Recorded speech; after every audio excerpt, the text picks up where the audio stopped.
Let me guess. You got rear-ended and the other driver's insurance company is already trying to say that it wasn't entirely their fault. And you're wondering, well, if I got rear-ended, isn't it always the other driver's fault? I'm Jess Gooding and I'm an attorney here at Goings Law Firm. In South Carolina, the law generally holds that drivers have a duty to maintain a safe following distance between them and the cars they are driving behind.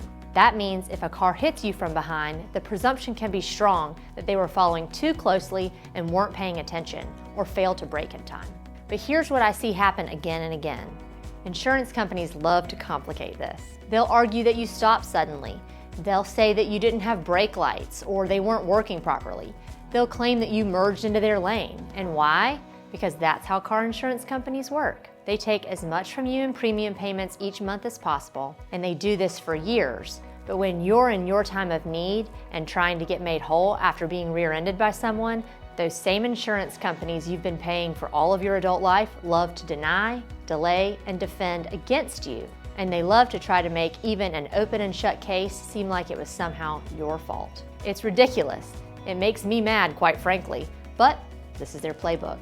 I had a case recently where my client was rear-ended while stopped waiting for traffic to clear. That should be an open and shut case, right? But the insurance company tried to claim that my client was partially at fault. To add insult to injury, the insurance company also tried to deny that my client was hurt, even though her doctors could easily see in her MRI that she suffered a slip disc in her back due to the impact of the at-fault driver rear-ending her hard in this huge pickup truck.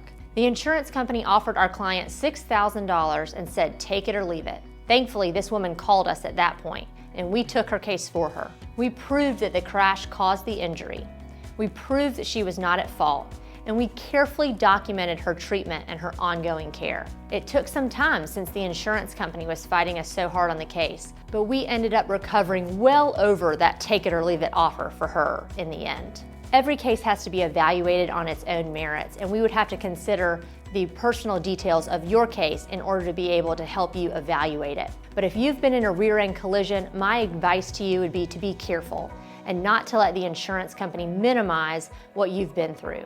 That's their playbook, but you need to make sure that you guard your interests and ensure that you get made whole in the end, since you didn't cause the rear-end collision or go looking for that to happen to you. If you're dealing with something like this, feel free to give us a call. We're happy to help you think things through, even if you don't end up hiring us, and we don't charge for consultation time with our attorneys. Just call or text us anytime at 803-350-9230, and we'll be happy to help you in any way we can.